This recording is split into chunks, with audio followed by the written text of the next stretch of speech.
Breaking news చూస్తున్నాం. తెలంగాణ వ్యవహారాల incharge Manikrao ఠాక్రేతో MP Komatireddy భేటీ అయ్యారు. హైదరాబాద్ ఎమ్మెల్యే క్వార్టర్స్ లోని క్యాంపు కార్యాలయంలో సమావేశమయ్యారు. మాణిక్రావుతో కోమటిరెడ్డి కీలక విషయాలు చర్చించినట్లు సమాచారం. మొదటి నుండి జెండా మోసిన వారికి పార్టీలో ప్రాధాన్యత లేదని, తీవ్ర అన్యాయం జరుగుతోందని కోమటిరెడ్డి ఆవేదన చెందినట్లు తెలుస్తోంది. తమకు తెలియకుండా అనేక కీలక నిర్ణయాలు జరిగాయని ఫిర్యాదు చేశారు. కోమటిరెడ్డి ప్రశ్నలకు మాణిక్రావు సమాధానమిచ్చారు. ఇకపై పార్టీలో సమిష్టి నిర్ణయాలే అమలు చేయబడతాయని హామీ ఇచ్చినట్లు సమాచారం. ప్రస్తుతం పార్టీకి మీ అవసరం చాలా ఉందని, వెంటనే ప్రజల్లో తిరగాలని కోమటిరెడ్డిని మాణిక్రావు కోరినట్లు తెలుస్తోంది.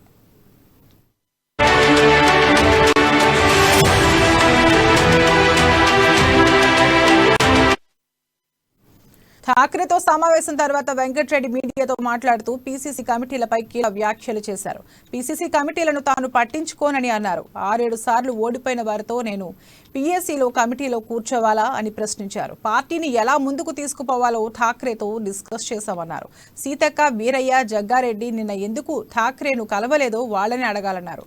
నియోజకవర్గ పర్యటనల వల్లే తాను ఠాక్రేను కలవలేకపోయానన్నారు. తన పర్సనల్ మీటింగ్లో జరిగిన విషయాలు మీడియాకు చెప్పబోనన్నారు.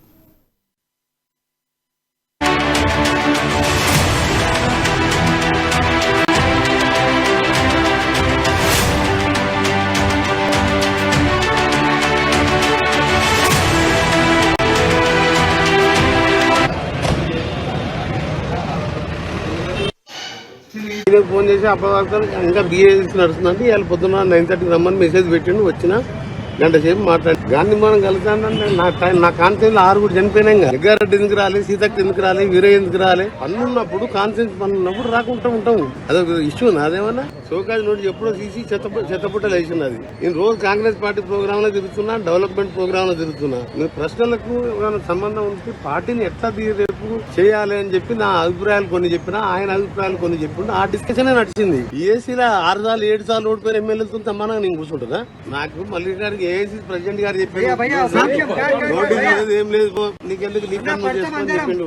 నేను ఫోన్ చేసి అప్పటిదాకా ఇంకా బిఏసీ నడుస్తుందంటే ఇవాళ పొద్దున్న 9:30కి రమ్మని మెసేజ్ పెట్టిండు. వచ్చిన గంట సేపు మాట్లాడి గాంధీ మనం కలుతానంటే నా కాన్ఫరెన్స్ 6 కూడా చనిపోయినా. జగ్గారెడ్డి ఎందుకు రాలే, సీతక్క ఎందుకు రాలే, వీరయ్య ఎందుకు రాలే? పనులున్నప్పుడు కాన్ఫరెన్స్ పనులున్నప్పుడు రాకుండా ఉంటాము. అదొక ఇష్యూ అదేమన్నా.